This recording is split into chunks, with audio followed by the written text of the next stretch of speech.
샬롬. 2024년 2월 29일 목요일 사순절 14일차입니다. 기도하겠습니다. 주님, 오늘도 주의 말씀으로 하루를 시작합니다. 사랑하는 주님, 오늘 시편 46편의 말씀으로 기도드립니다.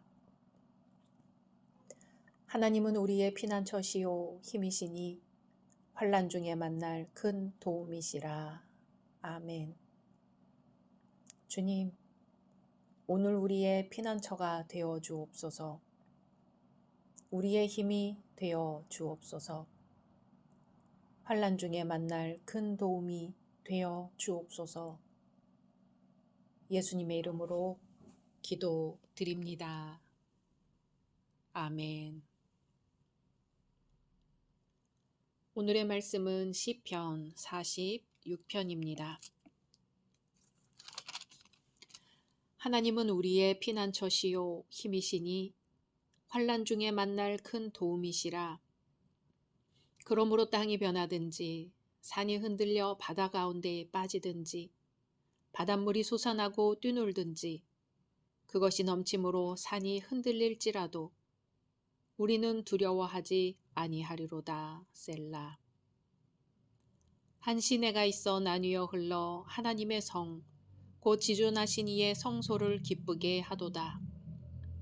하나님이 그 성 중에 계심에 성이 흔들리지 아니할 것이라. 새벽에 하나님이 도우시리로다. 문 나라가 떠들며 왕국이 흔들렸더니 그가 소리를 내심에 땅이 녹았도다. 만군의 여호와께서 우리와 함께 하시니 야곱의 하나님은 우리의 피난처시로다. 셀라. 와서 여호와의 행적을 볼지어다. 그가 땅을 황무지로 만드셨도다. 그가 땅끝까지 전쟁을 쉬게 하심이여 활을 꺾고 창을 끊으며 수레를 불사르시는도다. 이르시기를 너희는 가만히 있어 내가 하나님됨을 알지어다. 내가 문나라 중에서 높임을 받으리라. 내가 세계 중에서 높임을 받으리라 하시도다. 만군의 여호와께서 우리와 함께 하시니 야곱의 하나님은 우리의 피난처 시로다. 셀라. 아멘. 오늘 시편 46편의 시는 예루살렘 도성이 극도의 위험에 처했을 때 하나님의 기적적인 능력으로 보전되었음을 찬양하는 노래입니다. 하나님께서는 예기치 못했던 방법으로 시온을 대적으로부터 구원하셨습니다. 시인은 이러한 극적인 구원을 경험한 후에 하나님께서 시온에 거하시며 어떠한 위협 속에서도 반드시 당신의 백성 이스라엘을 지키실 것을 확신하고 찬양합니다. 본시에는 매우 독특한 언어가 사용되고 있습니다. 그것은 홍해 사건을 노래한 소위 모세의 노래와 여러 가지 면에서 유사합니다. 두 시에는 동일하게 하나님의 능력과 보호가 강조되고 혼돈스러운 물을 압도하시는 주님의 능력이 부각되며 하나님의 내주에 대한 강한 확신이 담겨 있습니다. 또한 내용에 있어서는 하나님이 거하시는 시온이 모든 원수의 위협으로부터 안전하다고 함으로써 시온의 노래라고도 불립니다. 종합해보면 모세의 노래를 익숙하게 알고 있는 시인이 쓴 것이 아닌가 추정이 됩니다. 본시의 역사적 배경에 대해서는 정확히 알 수 없습니다. 하지만 시의 정황으로 미루어 볼 때 아마도 히스기야 왕 시대에 아수르의 사네립이 이스라엘을 침공한 시기라고 추정됩니다. 시인은 국가의 운명이 외적의 침략에 의해 풍전등화와 같이 위태로운 상황 속에서도 하나님의 놀라운 역사적 개입으로 말미암아 구원하시는 것을 생동감 넘치는 언어로 묘사하고 있습니다. 1절입니다. 하나님은 우리의 피난처시요 힘이시니 환난 중에 만날 큰 도움이시라. 아멘. 이 시의 배경을 히스기야 왕 때로 본다면 그때는 히스기야 왕 당시 초강대국 아수르의 사네립 왕이 18만 5천 명의 대군을 거느리고 예루살렘 성을 공격할 때입니다. 닥쳐온 위기 앞에서 히스기야는 두려웠습니다. 예루살렘을 제외한 유다 전체가 초토화되었습니다. 마지막 남은 예루살렘 성마저도 곧 함락될 위기에 처해 있었습니다. 예루살렘을 포위한 사네립은 하나님의 이름을 모독하면서 히스기야에게 서신을 보내 속히 항복할 것을 강요했습니다. 이러한 위기 상황에서 히스기야 왕은 사네립의 서신을 하나님 앞에 펼쳐놓고 간절히 기도했습니다. 그날 밤 하나님은 아수르 진영의 천사를 보내어 18만 5천 명의 군사들을 치셨고 아침에 일어나 보니 막강한 아수르 군대가 초토화되어 있었습니다. 한 명도 살아남지 못했습니다. 히스기야 왕에게 하나님은 피난처시요 힘이요 환난 중에 만난 큰 도움이셨습니다. 그러나 많은 사람들이 심지어 성도들조차 하나님을 피난처로 생각하지 않습니다. 자신이 가진 능력, 지성, 권력, 건강, 재물, 사람을 피난처로 생각합니다. 그런 것들이 피난처가 될 수도 있습니다. 그러나 돈으로도 능력으로도 권력으로도 해결할 수 없는 환난이 닥쳐올 때가 있습니다. 오직 하나님을 의지하십시오. 하나님을 의지하는 자는 환난 날에 하나님이 피난처가 되시고 도움이 되어 주십니다. 고난은 우리를 부르시는 하나님의 신호이며 우리를 강하게 만드시는 하나님의 은총입니다. 또한 회개와 겸손과 낮아짐의 시간, 은혜의 시간입니다. 고난은 치열한 영적 전쟁입니다. 하나님을 찾는 모든 성도들에게 독수리가 날개치며 올라가는 것 같은 힘 주시기를 소망합니다. 2절, 3절입니다. 그러므로 땅이 변하든지 산이 흔들려 바다 가운데 빠지든지 바닷물이 솟아나고 뛰놀든지 그것이 넘침으로 산이 흔들릴지라도 우리는 두려워하지 아니하리로다. 셀라. 아멘. 두려움은 인간의 본능입니다. 인간의 이성과 생명까지 마비시키는 능력이 있습니다. 그 두려움이 막연한 것이 아니라 현실적인 것이라면 더욱 심각합니다. 초강대국 아수르의 사네립이 당시 세계에서 존재마저 미약했던 유다를 침략해왔습니다. 사네립의 위협은 마치 땅이 흔들리고 산이 바다 가운데 빠지고 바다가 큰 소리를 내며 모든 것을 삼킬 듯이 거세게 몰아치는 상황이었습니다. 그러나 히스기야는 이러한 상황을 만나도 두려워하지 않을 것이라고 선언합니다. 이 담대함은 절망의 위기 가운데서도 피난처 되신 하나님을 의지하는 믿음에서 나온 것입니다. 우리가 사는 세상은 지진과 쓰나미와 같은 많은 환란이 있습니다. 살아가다 보면 우리도 이러한 폭풍을 만날 수 있습니다. 한 가지가 아니라 여러 가지 어려움이 한꺼번에 우리를 덮칠 수도 있습니다. 그러나 두려워하지 마십시오. 땅이 변하든지 산이 흔들려 바다 가운데 빠지든지 바닷물이 솟아나고 뛰놀든지 두려워하지 않을 것은 피난처가 되시는 하나님이 우리와 함께 하시기 때문입니다. 우리는 약하나 하나님이 함께 하시면 그 무엇도 우리를 해할 수 없습니다. 약속의 말씀을 붙잡고 주님께 간절히 기도할 때 성령께서 감동을 주셔서 마음에 평안함 주실 것을 믿습니다. 4절입니다. 한 시내가 있어 나뉘어 흘러 하나님의 성 곧 지존하신 이의 성소를 기쁘게 하도다. 아멘. 엄청나게 많은 아수르 군대가 예루살렘 성을 겹겹이 에워쌌습니다. 누가 봐도 절체절명의 순간입니다. 아수르의 군대 장관 랍사게는 유다가 곧 항복할 것이라고 생각했을 것입니다.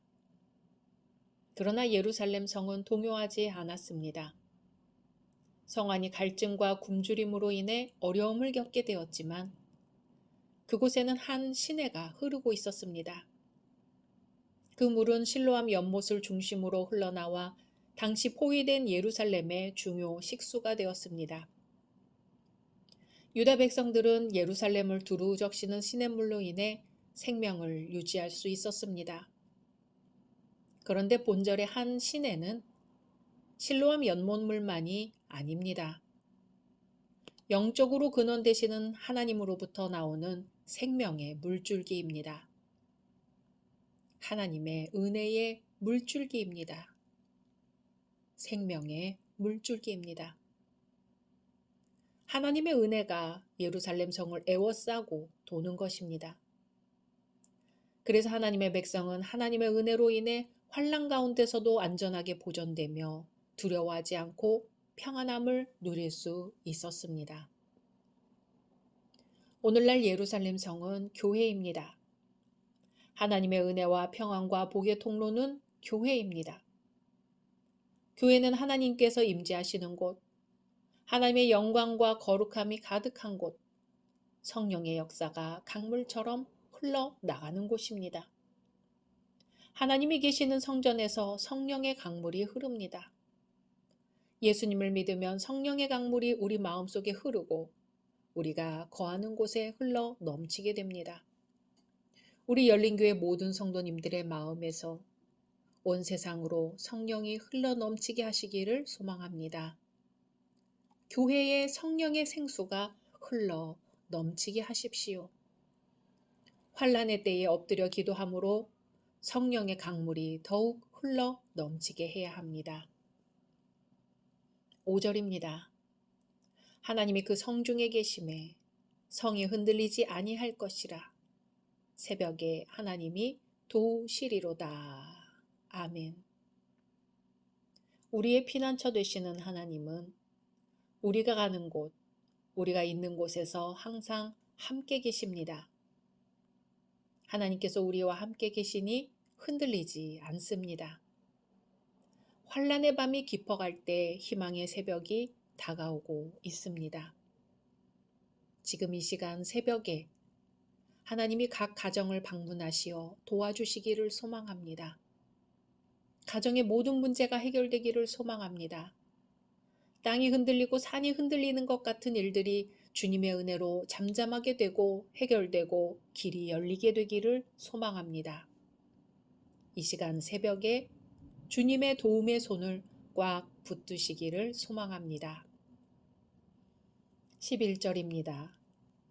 만군의 여호와께서 우리와 함께 하시니 야곱의 하나님은 우리의 피난처시로다. 셀라. 아멘.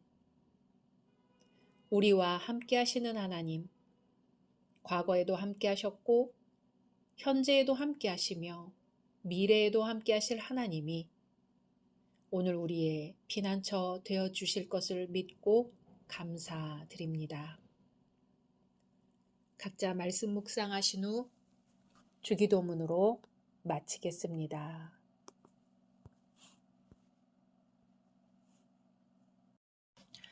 샬롬. 2024년 3월 1일 금요일 사순절 15일 차입니다. 기도하겠습니다. 주님, 오늘도 주의 말씀으로 하루를 시작합니다. 사랑하는 주님, 오늘 시편 47편의 말씀으로 기도드립니다. 너희 만민들아, 손바닥을 치고 즐거운 소리로 하나님께 외칠지어다. 아멘. 주님, 오늘 우리의 삶이 손바닥을 치며 즐거워하는 것이 되게 하옵소서. 주님께서 베풀어 주신 이 기쁜 삶에 감사하여 즐거운 소리로 하나님께 감사를 외치게 하옵소서. 예수님의 이름으로 기도드립니다. 아멘. 오늘의 말씀은 시편 47편입니다.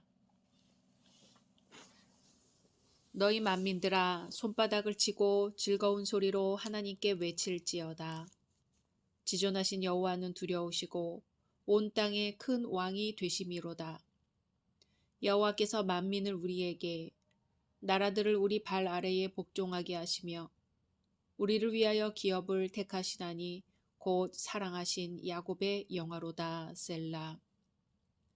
하나님께서 즐거운 함성 중에 올라가심이여 여호와께서 나팔 소리 중에 올라가시도다. 찬송하라. 하나님을 찬송하라. 찬송하라. 우리 왕을 찬송하라. 하나님은 온 땅의 왕이심이라. 지혜의 시로 찬송할지어다. 하나님이 못 백성을 다스리시며 하나님이 그의 거룩한 보좌에 앉으셨도다. 문나라의 고관들이 모임이여 아브라함의 하나님의 백성이 되도다.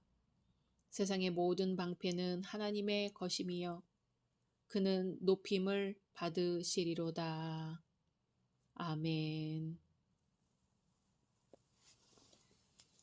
오늘 시편 47편은 온 세상을 통치하시는 하나님의 왕권을 찬양하는 국가적인 찬송시입니다.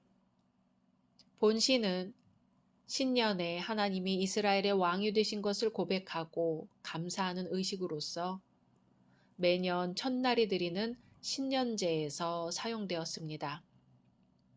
많은 학자들은 5절에 근거하여 그리스도의 승천을 예표하는 메시아적 왕권의 찬양시로 보고 있습니다. 본시 전체에는 찬양의 기쁨이 가득하여 성도들로 하여금 신선한 찬양의 욕구를 느끼게 합니다. 시대에 따라 다르기는 하지만 국민들이 사랑하는 가수가 있고 즐겨 부르는 애창곡이 있기 마련입니다. 이스라엘도 민족적인 애창곡이 있었으니 바로 오늘 시편 47편의 시가 그렇습니다. 이스라엘 민족의 국민적인 노래로서 이 노래는 모든 백성이 함께 부르던 하나님께 대한 찬송이요 영광의 노래입니다. 1절입니다. 너희 만민들아 손바닥을 치고 즐거운 소리로 하나님께 외칠지어다. 아멘. 즐겁게 하나님을 찬양하라고 합니다.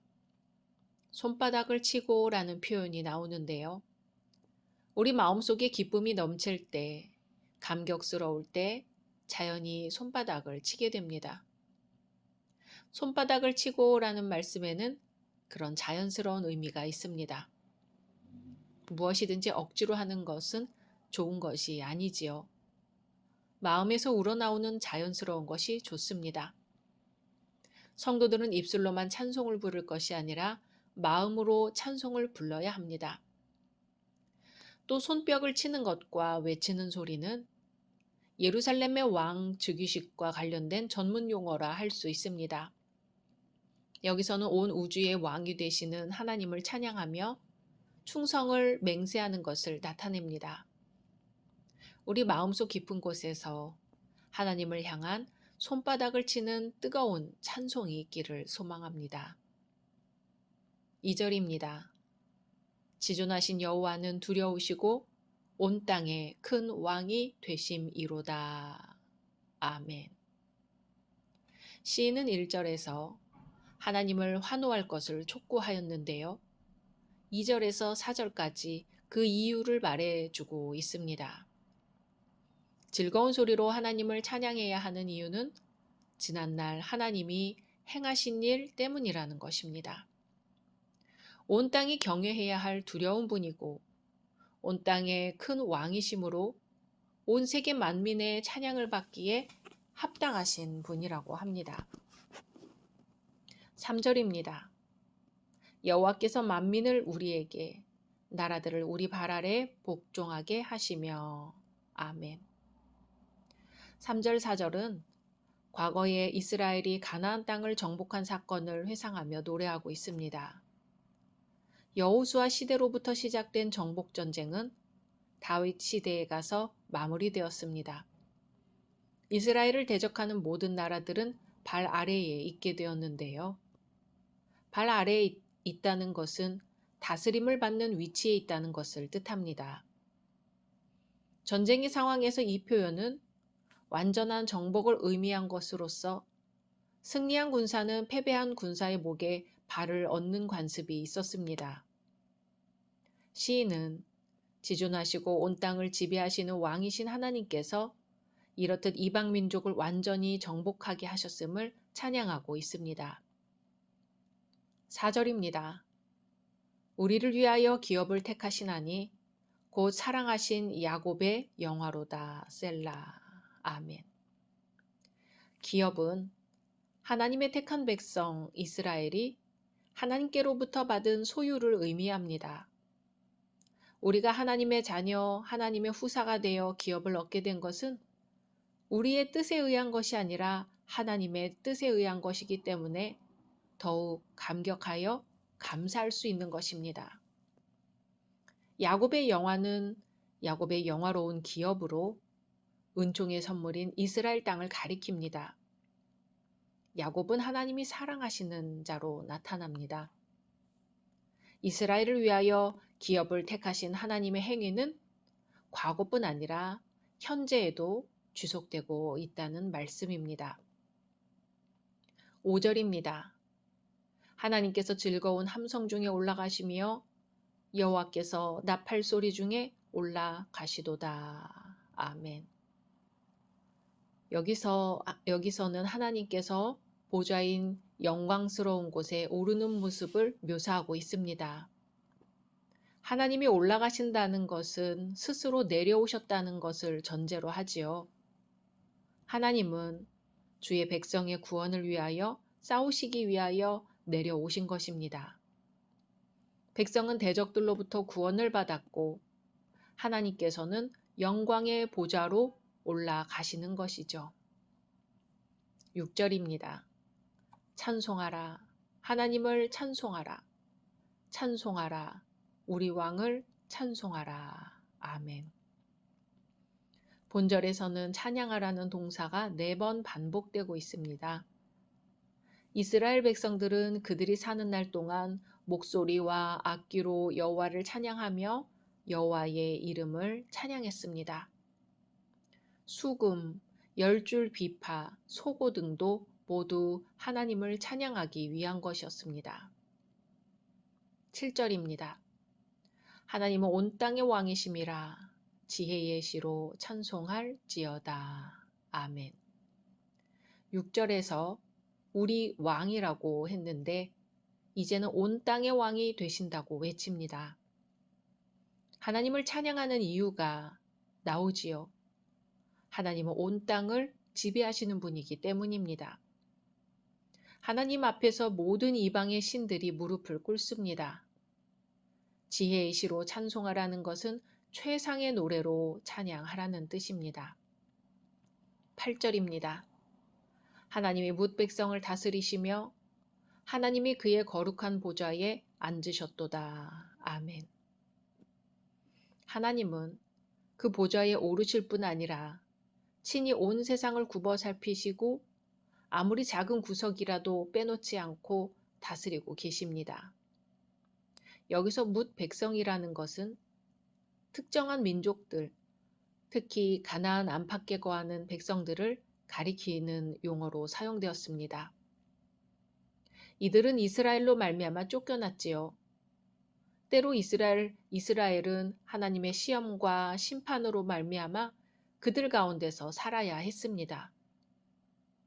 하나님은 보좌에 앉으셔서 그들까지도 다스리고 계심을 묘사하는 구절입니다. 9절입니다.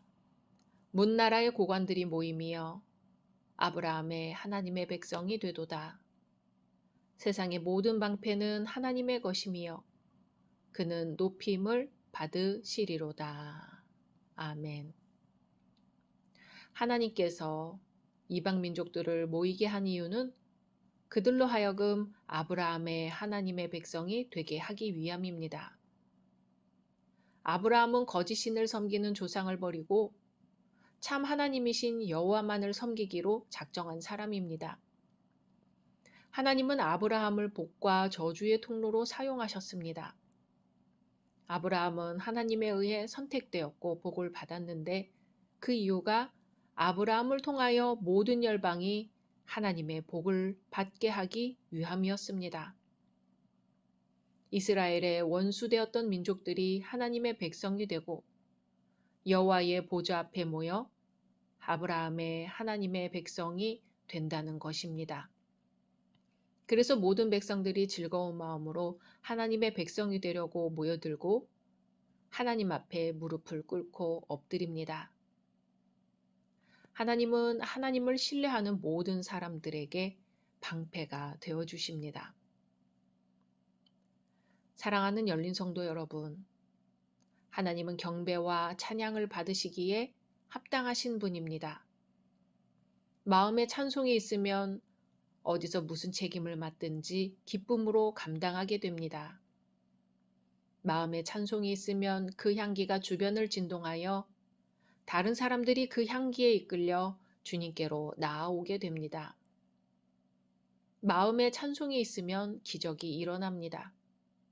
우리 마음속에도 찬송이 흘러넘쳐 우리 삶에 기적이 일어나는 기적의 간증자가 다 되기를 소망합니다. 각자 말씀 묵상하신 후 주기도문으로 마치겠습니다.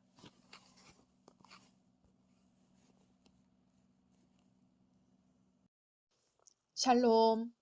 2024년 3월 2일 토요일 사순절 16일차입니다. 기도하겠습니다. 주님, 오늘도 주의 말씀으로 하루를 시작합니다. 사랑하는 주님, 오늘 시편 48편의 말씀으로 기도드립니다. 이 하나님은 영원히 우리 하나님이시니 그가 우리를 죽을 때까지 인도하시리로다. 아멘. 주님, 우리가 의지할 분은 오직 주님뿐입니다. 우리의 생명이 다하기까지 인도하실 분은 주님뿐이오니 영원히 우리의 하나님이 되어 주옵소서. 예수님의 이름으로 기도드립니다. 아멘. 오늘의 말씀은 시편 48편입니다. 여호와는 위대하시니 우리 하나님의 성 거룩한 산에서 극진히 찬양 받으시리로다. 터가 높고 아름다워 온 세계가 즐거워하며 큰 왕의 성 곧 북방에 있는 시온산이 그러하도다. 하나님이 그 여러 궁중에서 자기를 요새로 알리셨도다. 왕들이 모여서 함께 지나갔으며 그들이 보고 놀라고 두려워 빨리 지나갔도다. 거기서 떨림이 그들을 사로잡으니 고통이 해산하는 여인의 고통 같도다. 주께서 동풍으로 다시스의 배를 깨뜨리시도다. 우리가 들은 대로 만군의 여호와의 성, 우리 하나님의 성에서 보았나니 하나님이 이를 영원히 견고하게 하시리로다. 셀라. 하나님이여, 우리가 주의 전 가운데에서 주의 인자심을 생각하였나이다. 하나님이여, 주의 이름과 같이 찬송도 땅끝까지 미쳤으며 주의 오른손에는 정의가 충만하였나이다. 주의 심판으로 말미암아 시온산은 기뻐하고 유다의 딸들은 즐거워할지어다. 너희는 시온을 돌면서 그곳을 둘러보고 그 망대들을 세어보라. 그의 성벽을 자세히 보고 그의 궁전을 살펴서 후대에 전하라. 이 하나님은 영원히 우리 하나님이시니 그가 우리를 죽을 때까지 인도하시리로다. 아멘. 오늘 시편 48편은 하나님의 거룩한 도성 시온에 대한 찬양시입니다. 예루살렘을 찬양하고 그 성의 아름다움을 묘사하는 것으로 구성되어 있습니다. 하지만 이 성의 아름다움은 성 자체의 아름다움에 있는 것이 아니라 하나님께서 그 안에 계시는 것에 있습니다. 이 시의 배경에 대해 대부분의 학자들은 여호사밧 왕 시대에 모압, 암몬, 에돔 연합군의 침공을 물리친 사건에 대한 감사에서 나온 것으로 보고 있습니다. 한편 시에서는 이스라엘의 물리적인 군사력에 대해서는 침묵을 지키고 있는데요. 이것은 당시 이스라엘의 승리가 전적으로 하나님의 능력에 의해 이루어진 것임을 나타내고 있는 것입니다. 결국 이 예루살렘은 오늘날의 교회와 미래에 완성될 하나님의 나라를 예표한 것으로서 신약에서는 하늘의 예루살렘 혹은 위에 있는 예루살렘이라는 표현으로 자주 나타납니다. 시인은 여호와의 광대하심에 대한 찬송으로 서두를 시작합니다. 1절입니다. 여호와는 위대하시니 우리 하나님의 성 거룩한 산에서 극진히 찬양 받으시리로다. 아멘.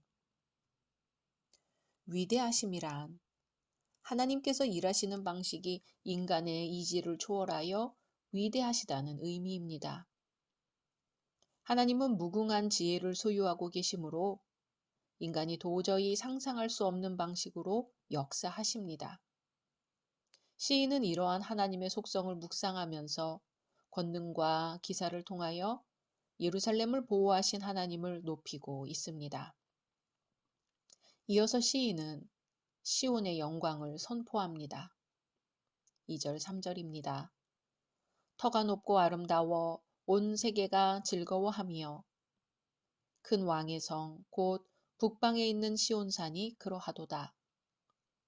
하나님이 그 여러 궁중에서 자기를 요새로 알리셨도다. 아멘.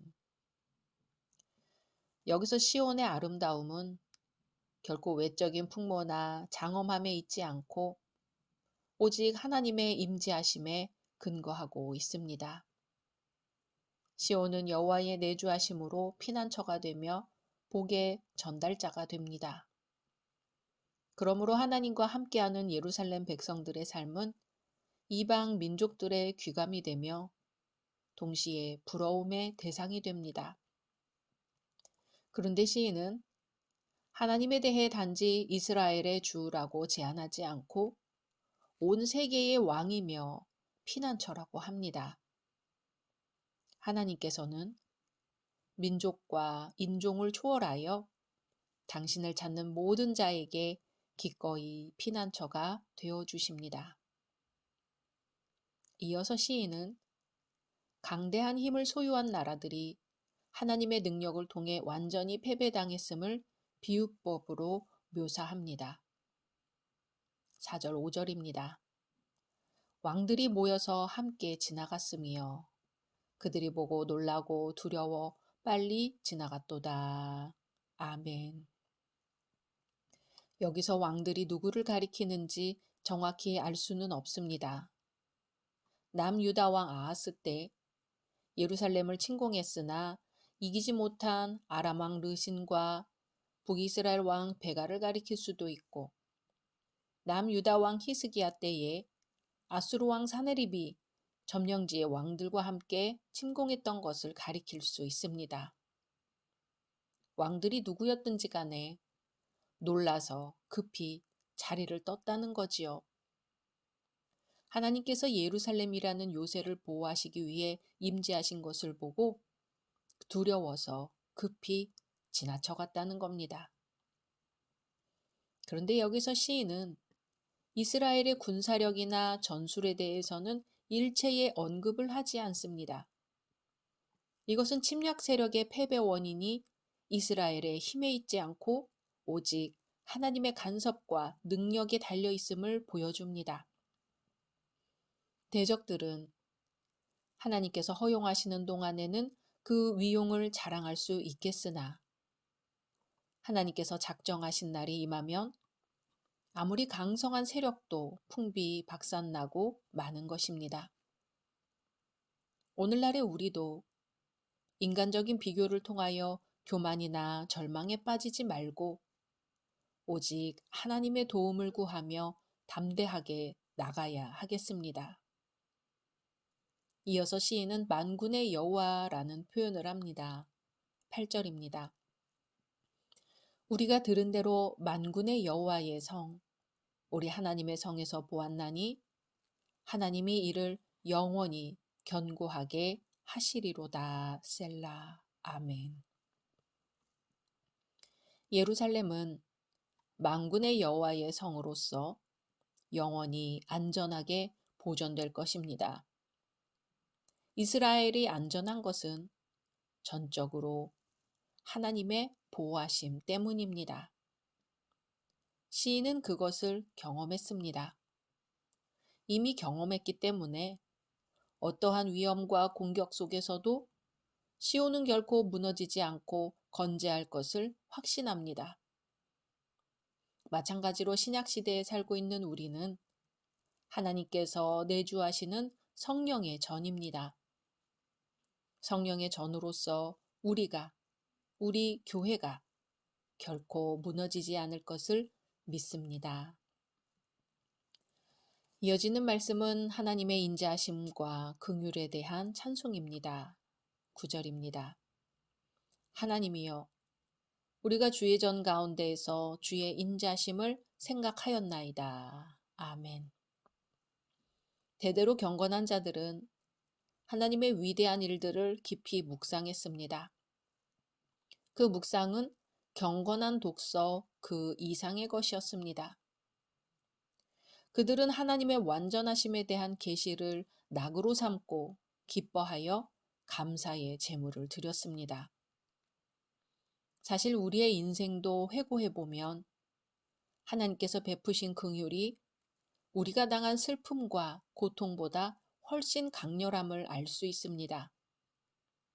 그러므로 우리는 난관에 봉착했을 때 불평과 원망을 버리고 하나님의 신실하신 돌보심을 구하면서 극복해야 할 것입니다.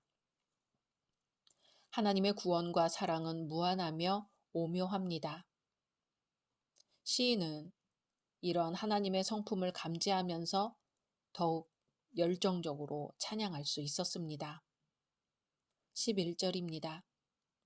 주의 심판으로 말미암아 시온산은 기뻐하고 유다의 딸들은 즐거워할지어다. 아멘. 우리도 이렇게 하나님의 은혜를 깊이 경험하면 더욱 절실한 마음으로 하나님을 찬양할 수 있습니다. 이어서 시인은 성벽과 궁전과 망대를 자세히 살펴보고 후대에 전하라고 합니다. 12절, 13절입니다. 너희는 시온을 돌면서 그곳을 둘러보고 그 망대들을 세어보라. 그의 성벽을 자세히 보고 그의 궁전을 살펴서 후대에 전하라. 아멘. 이 말은 시온의 풍모와 위용을 관찰하라는 의미가 아니라 흔적들을 발견하여 보존하라는 뜻입니다. 우리는 흔히 외형에 집착하여 본질을 망각하는 경향이 있습니다. 그러므로 시인은 예루살렘의 승리에만 집중하지 말고 배후에서 역사하신 하나님께 관심을 가지라고 촉구합니다. 그리고 이러한 하나님의 구원 사역을 혼자만의 전유물로 독점하지 말고 이웃과 후손들에게 나누어 주라고 호소합니다.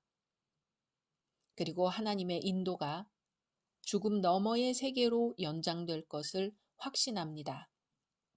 14절입니다. 이 하나님은 영원히 우리 하나님이시니 그가 우리를 죽을 때까지 인도하시리로다. 아멘.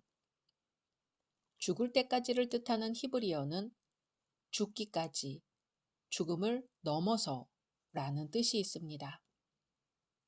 하나님께서는 하나님께 헌신하는 자들을 인도하시고 다스리는 일을 그만두지 않으시며 그들의 생애 내내 그리고 이 세상을 떠난 후에도 그들을 결코 버리지 않으시고 항상 인도하실 것이라는 그러한 말씀입니다. 사랑하는 열린 성도 여러분, 하나님은 우리를 인도하시는 분입니다. 영원히 견고하게 인도하십니다. 인자하심으로 인도하십니다. 죽을 때까지 인도하십니다. 하나님의 인도하심이 우리를 지금까지 안전하게 여기까지 행하도록 하셨습니다. 앞으로도 계속해서 인도해 주실 것입니다. 인도하시는 하나님께 감사합니다. 우리를 인도하시려 십자가까지 지신 주님께 감사합니다. 이제 그 하나님께서 우리에게 주신 자기 십자가를 지고 주님의 뜻대로 살아가게 되기를 주님의 이름으로 소망합니다. 각자 말씀 묵상하신 후 주기도문으로 마치겠습니다.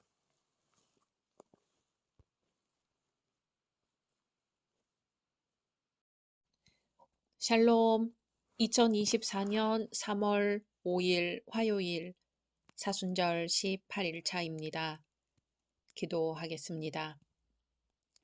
주님, 오늘도 주의 말씀으로 하루를 시작합니다.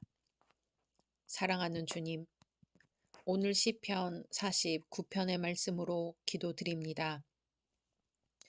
하나님은 나를 영접하시리니 이러므로 내 영혼을 스올의 권세에서 건져내시리로다. 셀라. 아멘. 주님, 세상은 저희를 거부할지라도 하나님은 저희를 영접하실 것을 믿습니다. 죽음의 권세가 우리에게 엄습해 올지라도 죽음에서 건져 주님 나라에서 저희를 영접해 주옵소서. 예수님의 이름으로 기도드립니다. 아멘. 오늘의 말씀은 시편 49편입니다. 뭇 백성들아 이를 들으라. 세상의 거민들아 모두 귀를 기울이라. 귀천 빈부를 막론하고 다 들을지어다. 내 입은 지혜를 말하겠고 내 마음은 명철을 작은 소리로 읊조리리로다.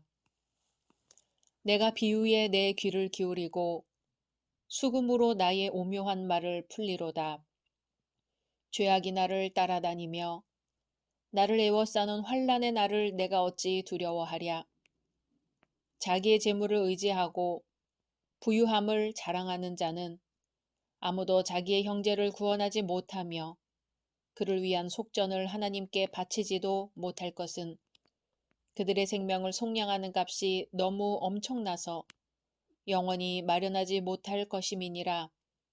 그가 영원히 살아서 죽음을 보지 않을 것인가. 그러나 그는 지혜 있는 자도 죽고 어리석고 무지한 자도 함께 망하며 그들의 재물은 남에게 남겨두고 떠나는 것을 보게 되리로다.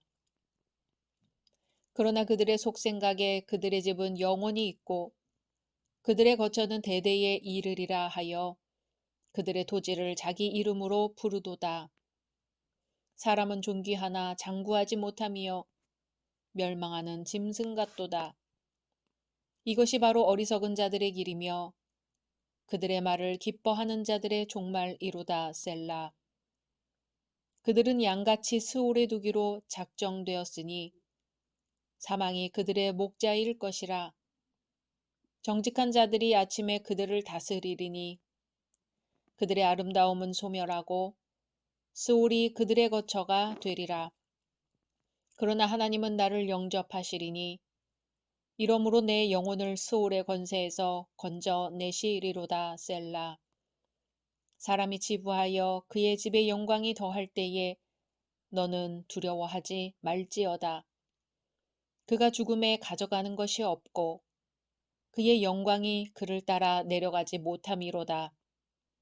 그가 비록 생시에 자기를 축하하며 스스로 좋게 함으로 사람들에게 칭찬을 받을지라도 그들은 그들의 역대 조상들에게로 돌아가리니 영원히 빛을 보지 못하리로다. 존귀하나 깨닫지 못하는 사람은 멸망하는 짐승 같도다. 아멘. 오늘 시편 49편의 시는 지혜시로 분류되는 시로서 하나님이 세상을 지배하심에도 불구하고 악인이 형통하는 것에 대한 문제를 다루고 있습니다. 본 시편 기자는 영적인 안목을 가지고 악인의 최종적인 멸망을 선포합니다. 물질적인 풍요로움 때문에 하나님을 의지하지 않는 영적 무지를 날카롭게 질타하고 있습니다. 지상에서의 부귀는 순간적이고 일시적인 것에 지나지 않는데 하나님의 말씀에 대한 사랑과 순종을 망각해선 안 된다는 것이지요. 1절입니다. 뭇 백성들아 이를 들으라. 세상의 거민들아 모두 귀를 기울이라. 아멘. 뭇 백성은 이스라엘의 모든 백성뿐만 아니라 모든 이방인들도 가리킵니다. 시인은 나라와 민족에 상관없이 모든 사람들을 향하여 말합니다. 2절입니다. 귀천 빈부를 막론하고 다 들을지어다. 아멘. 신분이 높은 사람이든지 낮은 사람이든지 사회적 지위와 경제적 형편에 상관없이 들으라고 합니다. 3절입니다.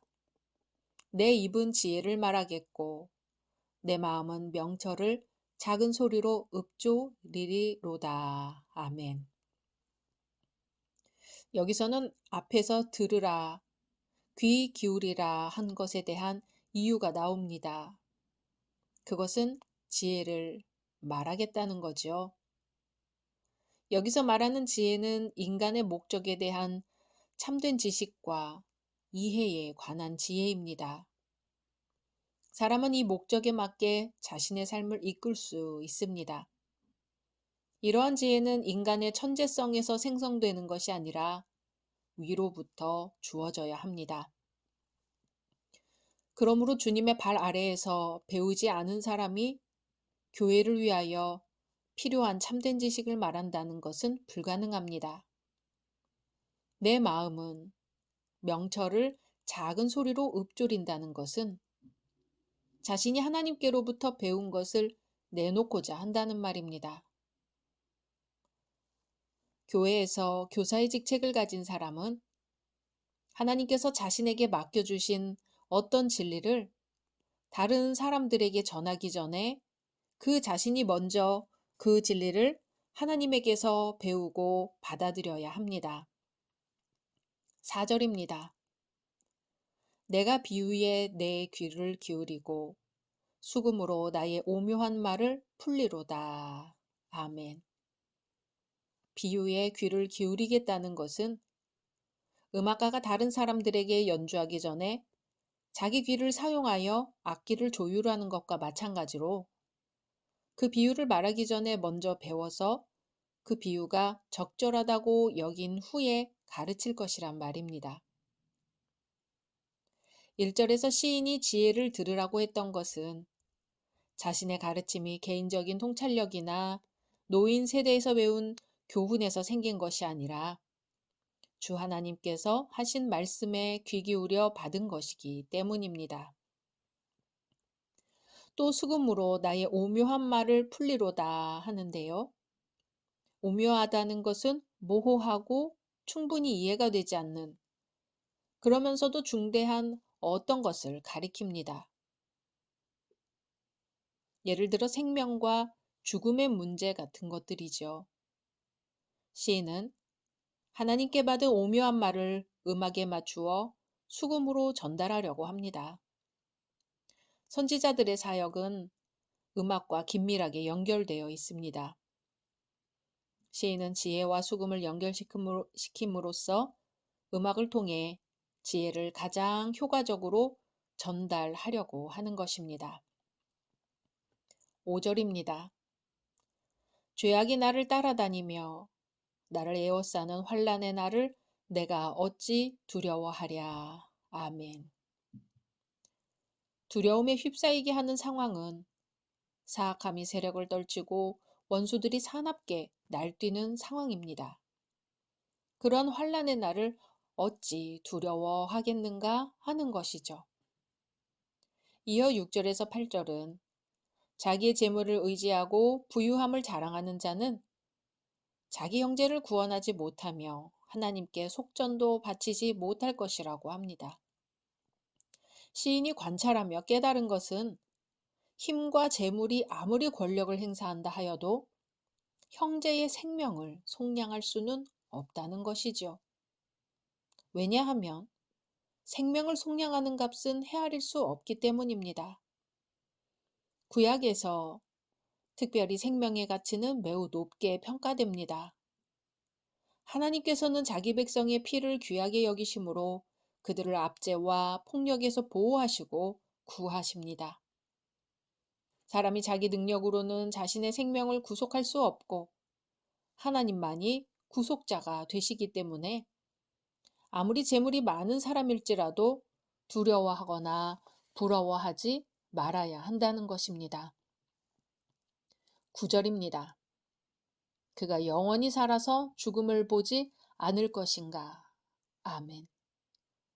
아무리 재물의 힘을 의지할지라도 죽음은 피할 수 없다는 것입니다. 10절에서 14절까지 계속해서 시인은 누구나 죽음을 맞이할 수밖에 없음을 말합니다. 어리석고 무지한 자가 재물을 모으나 결국 죽을 때는 다 버리고 갈 수밖에 없다고 하지요. 재물을 의지하는 사람들은 자신의 견고한 집이 영원할 것이라고 믿지만 곧 죽을 짐승과 같이 사라지는 것이 사람의 운명이라는 것입니다. 15절입니다. 그러나 하나님은 나를 영접하시리니 이러므로 내 영혼을 수올의 권세에서 건져내시리로다. 셀라. 아멘. 그 누구도 속전을 바쳐 사람의 생명을 구속할 수는 없지만 오직 하나님만은 수올의 권세에서 자신의 백성을 구속하신다는 것입니다. 하나님은 모든 인류를 썩어짐의 지배 아래 두셨기 때문에 사람이 죽음을 피할 방법은 없습니다. 성도들도 인류에 속해 있는 만큼 그 썩어짐을 피할 수는 없습니다. 그러나 하나님의 능력은 스올의 권세를 이기므로 하나님께서 함께 하시는 이런 상황을 면할 수 있다는 것입니다. 모든 사람은 죽어야 하지만 하나님께서는 성도들을 무덤에서 구출하십니다. 그래서 시인은 죽음에서 자신을 지켜주시고 건져주실 하나님께 의뢰하고 있는 것이죠. 여기서 영접한다는 단어는 살아있는 채로 하늘로 들림을 받고 올라간 에녹에게 적용된 단어입니다. 에녹과 엘리야는 죽음을 보지 않고 주님께로 갔습니다. 성도들의 영혼이 육체로부터 분리되는 순간에 사라져버리는 것 같이 보이지만 사실은 하나님의 품에 안겨 부활의 날까지 거기서 보존됩니다. 그러므로 우리가 참 성도라면 죽음에 직면할 때 우리의 영혼을 하나님의 돌보시고 보호하시는 능력 안에 맡겨야 합니다. 16절입니다. 사람이 지부하여 그의 집에 영광이 더할 때에 너는 두려워하지 말지어다. 아멘. 어떤 사람이 부자가 될 때 너는 두려워 말라는 뜻입니다. 여기서 말하는 두려움은 위험에 대한 단순한 반응이 아닌 더 넓은 의미를 가지고 있습니다. 그 두려움은 삶의 의미와 운명에 대한 깊은 염려를 말합니다. 믿는 자들이 부자들의 존재 앞에서 삶의 중요한 부분을 다 잃고 살아온 것이 아닌가 하는 회의를 품게 만드는 두려움입니다. 이러한 두려움은 성도들로 하여금 진정으로 두려워해야 할 하나님 이외의 것을 두려워하도록 만듭니다.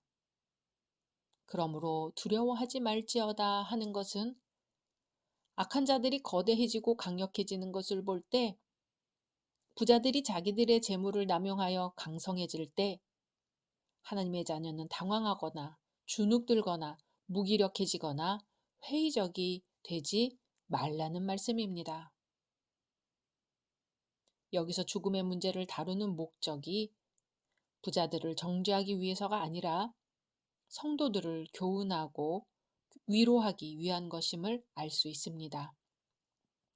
20절입니다. 존귀하나 깨닫지 못하는 사람은 멸망하는 짐승 같도다. 아멘. 이 말씀은 오늘 시편 전체를 요약합니다.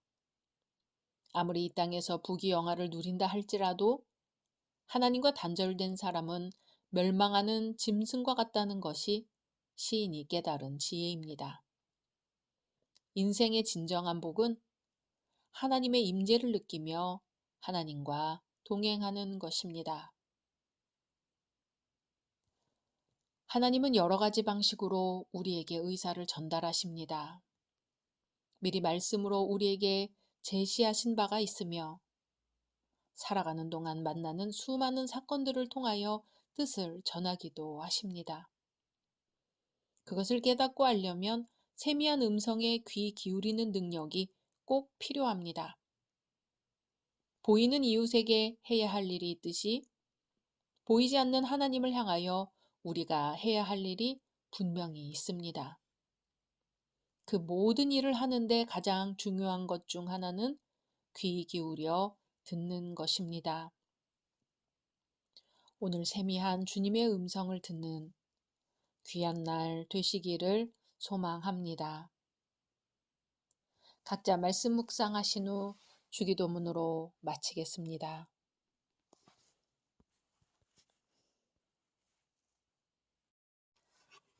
샬롬. 2024년 3월 6일 수요일 사순절 19일차입니다. 기도하겠습니다. 주님, 오늘도 주의 말씀으로 하루를 시작합니다. 사랑하는 주님, 오늘 시편 50편의 말씀으로 기도드립니다. 감사로 제사를 드리는 자가 나를 영화롭게 하나니 그의 행위를 옳게 하는 자에게 내가 하나님의 구원을 보이리라. 아멘. 주님, 오늘 주님 앞에 드리는 저희의 삶이 감사로 드리는 제사가 되길 원합니다. 하나님 앞에 감사를 드릴 때에 하나님 홀로 영광 받아 주옵소서. 예수님의 이름으로 기도드립니다. 아멘. 오늘의 말씀은 시편 50편입니다. 전능하신 이 여호와 하나님께서 말씀하사 해 돋는 데서부터 지는 데까지 세상을 부르셨도다. 온전히 아름다운 시온에서 하나님이 빛을 비추셨도다. 우리 하나님이 오사 잠잠하지 아니하시니 그 앞에는 삼키는 불이 있고 그 사방에는 광풍이 불리로다.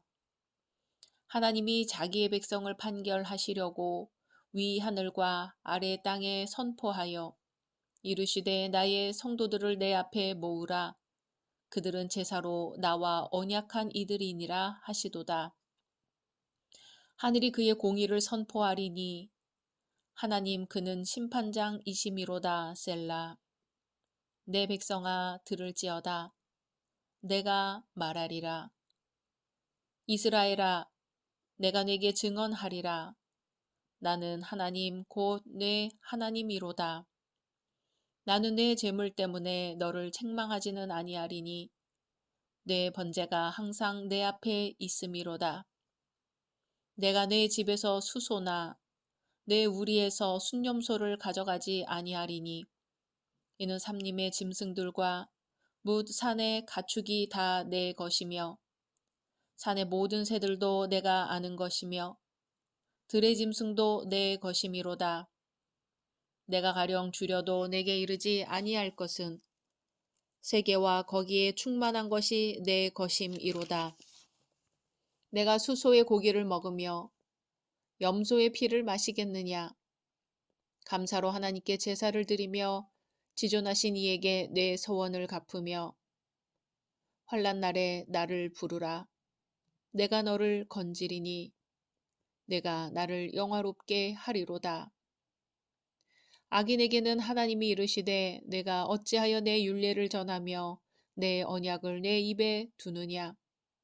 내가 교훈을 미워하고 내 말을 내 뒤로 던지며 도둑을 본즉 그와 연합하고 가늠하는 자들과 동료가 되며 내 입을 악에게 내어주고 내 혀로 거짓을 꾸미며 앉아서 내 형제를 공박하며 내 어머니의 아들을 비방하는도다. 내가 이 일을 행하여도 내가 잠잠하였더니 내가 나를 너와 같은 줄로 생각하였도다. 그러나 내가 너를 책망하여 내 죄를 내 눈 앞에 낱낱이 드러내리라 하시는도다. 하나님을 잊어버린 너희여, 이제 이를 생각하라.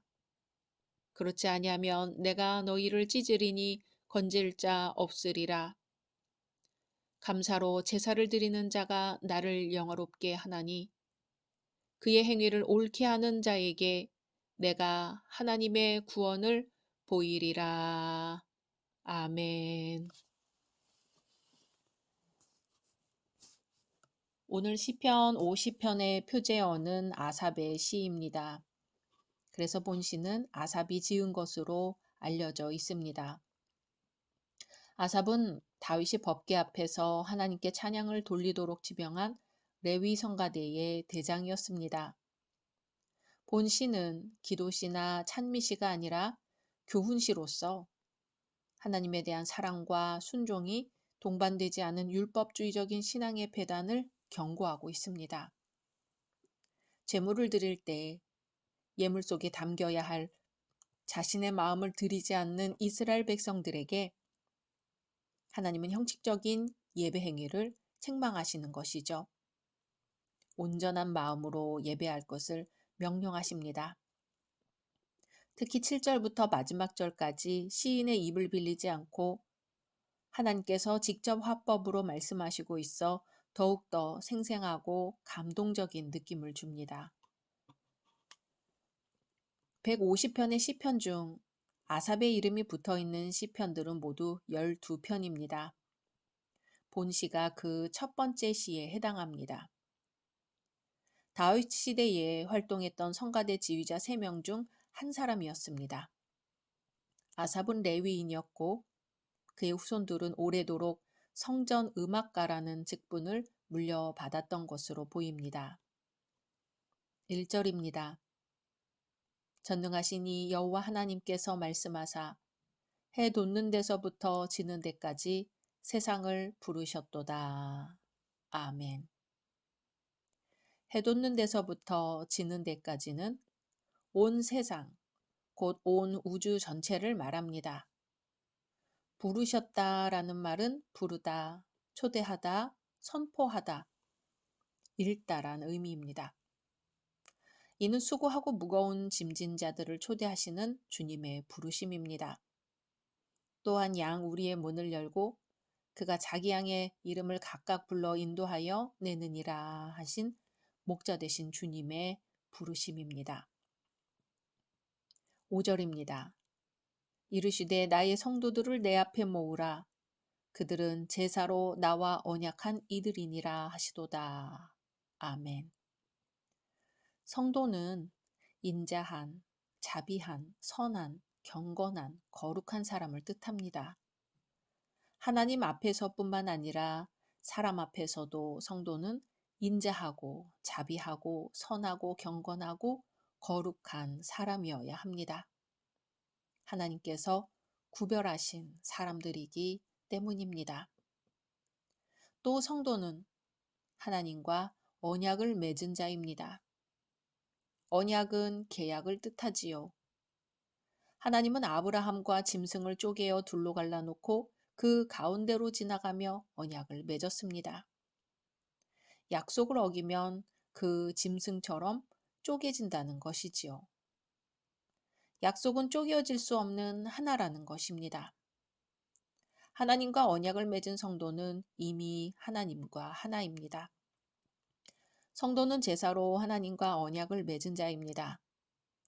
하나님과 맺은 언약은 제물을 드리는 제사를 통해서 준수되고 계속되고 기억됩니다. 제사로 맺은 언약이기에 제사가 그치면 언약이 파기됩니다. 언약의 이행은 제사를 계속 드리는 것입니다.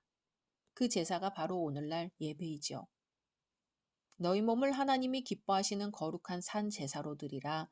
이는 너희의 드릴 영적 예배니라 했습니다. 염소와 송아지가 아닌 자신을 바쳐서 신령과 진정으로 드리는 예배가 멈추지 않아야 합니다. 예배가 언약의 이행이기 때문이죠. 하나님은 온 세상에서 하나님의 자녀들을 부르시고 예배하라고 명하십니다. 7절입니다. 내 백성아 들을지어다 내가 말하리라. 이스라엘아 내가 내게 증언하리라. 나는 하나님 곧 내 하나님이로다. 아멘. 증언하리라는 말은 경계하다, 경고하다, 대적하다라는 뜻입니다. 좋은 점을 말하는 것이 아니라 경계해야 할 점을 말하는 것을 의미합니다. 8절입니다. 나는 내 죄물 때문에 너를 책망하지는 아니하리니 내 번제가 항상 내 앞에 있음이로다. 아멘. 하나님이 제물로는 책망하지 아니하리라고 하십니다. 이 말씀은 제물이 아닌 다른 것으로 책망하시겠다는 말씀입니다. 내 번제가 항상 내 앞에 있음이로다 하지요. 번제는 올라가는 것이라는 뜻입니다. 하나님께 제물을 완전히 불태워드리는 것이 번제입니다. 이 번제를 계속 드렸다는 거예요. 그러므로 제물을 드린 횟수에 대해 책망할 것이 없습니다. 제물의 양에 대해서도 책망할 것이 없습니다. 제물이 문제가 아니란 말입니다. 9절에 내가 내 집에서 수소나 내 우리에서 순념소를 가져가지 아니하리니. 아멘. 10절에 이는 삼림의 짐승들과 무산의 가축이 다 내 것이며. 아멘. 제물 자체의 문제가 아니라는 것을 계속 강조합니다. 그럼 무엇이 문제일까요? 14절입니다. 감사로 하나님께 제사를 드리며 지존하신 이에게 내 서원을 갚으며. 아멘. 이것은 하나님 앞에 드리는 제사 속에 감사가 없음을 나타내는 말입니다. 하나님께 하나님의 위대하심을 고백할 때 하나님은 영광을 받으십니다. 자신에 대하여 부족과 죄악을 고백할 때 회개가 됩니다. 그런데 제사, 곧 예배 속에 제물은 부족하지 않았지만 감사가 없고 찬송이 없고 영광 돌림이 없고 회개가 없었다는 책망입니다. 서원을 제대로 갚지 않는다는 책망입니다. 마음과 뜻과 정성이 없는 예배를 드린다는 책망입니다. 겉으로 눈에 보기에는 내 번제가 항상 내 앞에 있음이로다 하지만 그 번제 속에 감사와 찬송과 영광을 돌리는 참된 마음이 빠져 있다는 말씀입니다. 자신을 돌아보는 죄의 고백이 없다는 것입니다. 마음과 뜻과 정성을 모아드리는 예배가 아니라는 책망입니다. 하나님은 성도들을 불러 모으시고 책망하십니다. 마음을 다해 감사로 예배를 드리라고 하십니다. 21절입니다. 내가 이 일을 행하여도 내가 잠잠하였더니 내가 나를 너와 같은 줄로 생각하였도다. 그러나 내가 너를 책망하여 내 죄를 내 눈앞에 낱낱이 드러내리라 하시는도다. 아멘. 하나님의 침묵의 참 의미를 깨닫지 못하고 오히려 하나님을 자기처럼 생각하여 제멋대로 행한다는 것이죠. 하나님이 그 죄를 낱낱이 드러내신다는 겁니다. 22절입니다. 하나님을 잊어버린 너희여 이제 이를 생각하라. 그렇지 아니하면 내가 너희를 찢으리니 건질 자 없으리라. 아멘. 하나님은 성도들을 온 세상에서 부르시고 모으시고 판단하시고 책망하시고 권고하십니다. 하나님의 권고는 회개의 기회를 주시는 거지요. 찢으리니 하는 것은 움켜 갈기갈기 찢는다는 뜻입니다. 맹수가 먹이를 먹는 모습입니다. 무서운 심판을 말씀하시는 거죠. 하나님과 더불어 언약을 세울 때 짐승을 쪼개놓고 체결했습니다. 그 언약의 파기에 대한 응징으로 갈기갈기 찢는다는 말씀입니다. 23절입니다.